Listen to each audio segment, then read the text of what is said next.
Did you know that female bosses or female leaders in the organization are worse when they're bullying than male bullies? Anybody ever had a bully at work? Research shows that 80% of women in the workplace are bullied by other women. Scary numbers. What's even worse is that women that report other female bullies are at a greater risk of being bullied and job sabotage or abuse. It's quite astounding to hear those numbers. What if we as women decided to support each other as opposed to knocking off our crowns? What would the world look like then?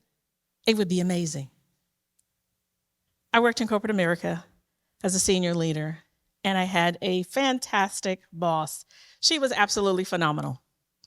She and I would coordinate together on events, meetings, and she was an individual who cared about me as a person, and she cared about my team. She was an individual who took time to help me as a leader excel in my personal development as well as my professional development. I truly enjoyed working with her. It was just a fantastic working relationship. But unfortunately, she decided to retire. I was excited for her, and she was definitely excited that she was going to start her next phase of life.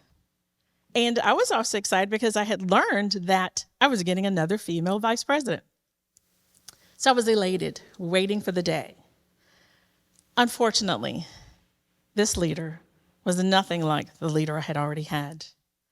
Let's just say she had a leadership style that was less inviting. So there were so many different things that I tried to do, but nothing worked. I even tried having lunch with her to learn her leadership style just to, sit and have a conversation. Wasn't successful. I signed up for different projects to work overtime when I didn't really have to, but I wanted to make sure that she understood that I had the capabilities and skills to do my job. Still no success, no luck with that. I even decided to go back to school to further my education a little bit more because I was starting to think less of myself, that I wasn't good enough, or I was missing something, or there was something I needed to do differently to have her support me more.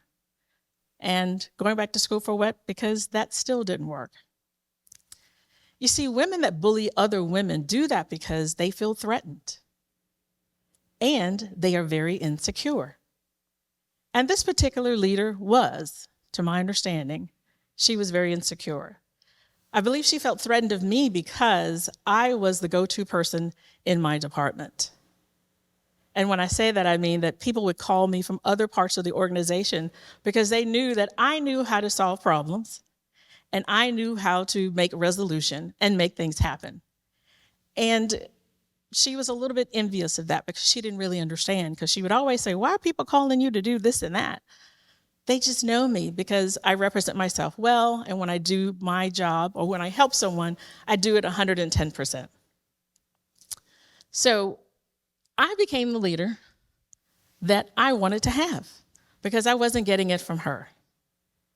So there are 3 things that I did for myself to make sure that I was an exceptional leader and that my team were good leaders as well. So the first thing that I did was I hired a coach because I wanted to make sure that I wasn't missing anything from her leadership style and I was gaining everything that I had learned from my previous boss. So I hired a coach and things worked well to make sure that I was doing everything that I was supposed to and that I was reaching my goals and expectations. The second thing that I did was I did a 360 feedback with my team because I wanted to find out, what do they think of me? Based upon what I thought of my other leader, I wanted to find out truly, what did my team think about me as a leader? And was I missing the boat in any aspect? Because if I am, I'm willing to change. That came out great results. And then the third thing that I did was I started a exit strategy plan.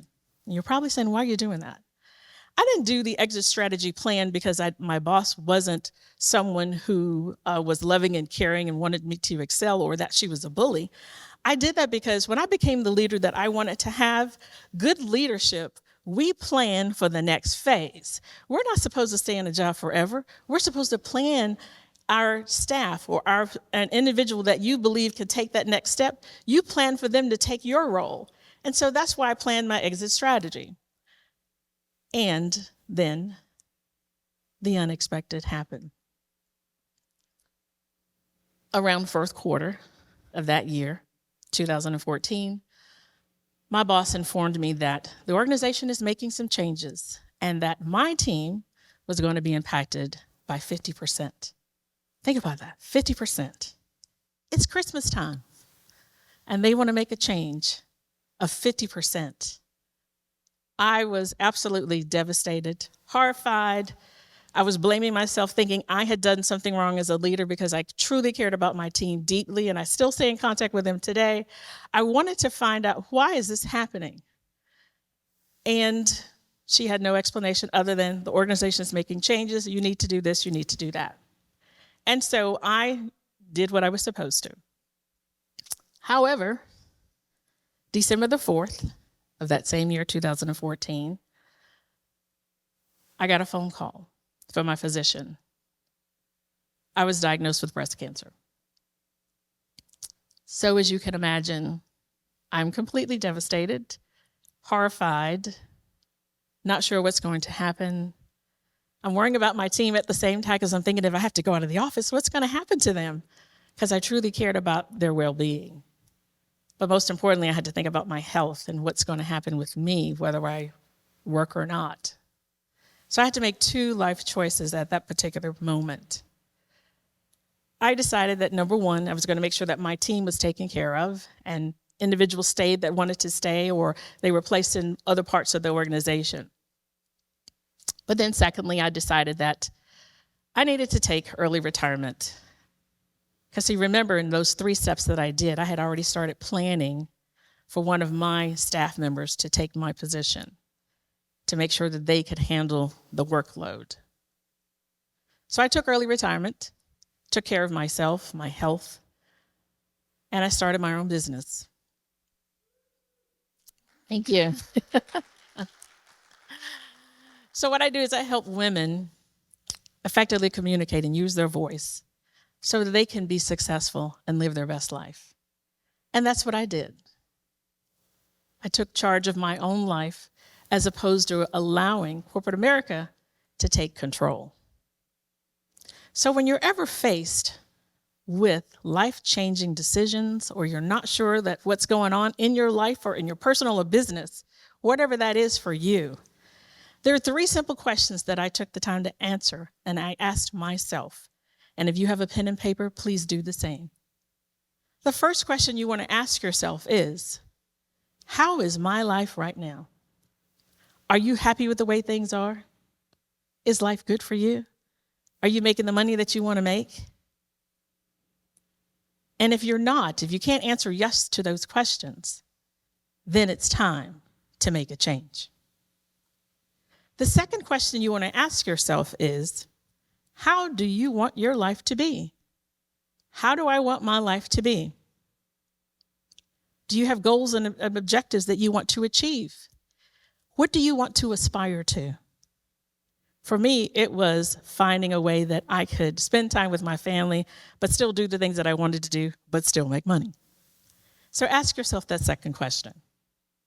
And when you can answer that question for yourself, you're ready for question number 3. Question number 3 is, and this is the toughest one, what am I willing to give up to get to where I want to be? We often struggle with that. Is it time? Is it money? Is it resources? Is it friends? Or is it family? Who is holding you back from being your best self? Think about that. Who is holding you back from being your best self? In the workplace, for me, it was my female boss bully. She had me thinking that I was not worthy, that I wasn't good enough, I wasn't smart enough, I needed to do more. But as I tell you, breast cancer allowed me to think, and it allowed me to take the time to reevaluate my personal and business life. So what I say to you today is, Speak up and find your voice, not just for you, but for other women that may be in the workplace facing female bullying, so that they too can find their voice and live their best life.